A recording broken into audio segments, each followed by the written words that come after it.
News, सच जरूरी है। नमस्कार दर्शकों, ये है एमएनएस न्यूज नेटवर्क और आप देख रहे हैं एमएनएस न्यूज टीवी। मैं हूं आपके साथ प्राची। आइए देखते हैं देश और दुनिया की तमाम बड़ी खबर। नजर डालते हैं आज के हेडलाइन की ओर। एनडीए को सभी 9 सीटों पर मिलेंगी जीत।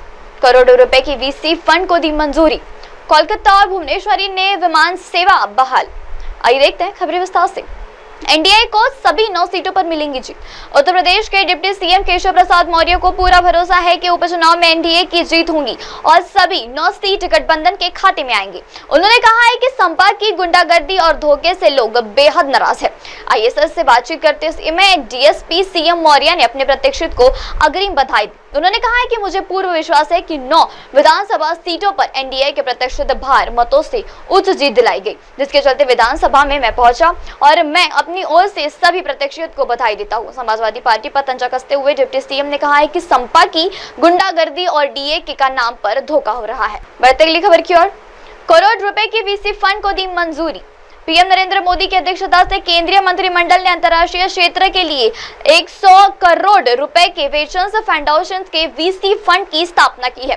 सरकार के इस कदम से निजी निवेश को बढ़ावा मिलेगा। यह कोष भारतीय राष्ट्रीय अंतर्राष्ट्रीय सर्वोदय एवं प्रतिकरण केंद्र आईएसएस स्पेसेस के तहत काम करेंगे और भारतीय अंतर्राष्ट्रीय अनुसारी संगठन के साथ मिलकर इसका संचालन किया जाएगा।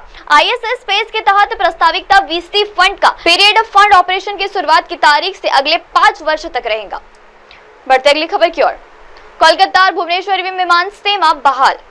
चक्रवर्ती तूफान दाना के कार्य एहतियात के तौर पर भुवनेश्वरी के बीच पर्यटन अंतर्राष्ट्रीय हवाई अड्डे से स्थापित की गई उड़ान फिर से शुरू कर दी गई है। साथ ही कोलकाता के नेता सुभाष चंद्र बोस के अंतर्राष्ट्रीय हवाई अड्डे पर श्री उड़ान संचालन फिर से शुरू कर दी गई।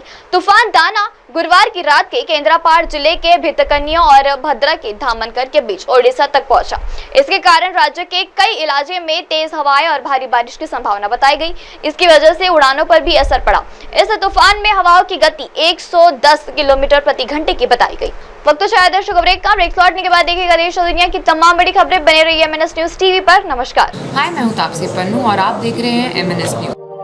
आप देख रहे हैं एमएनएस न्यूज, सच जरूरी।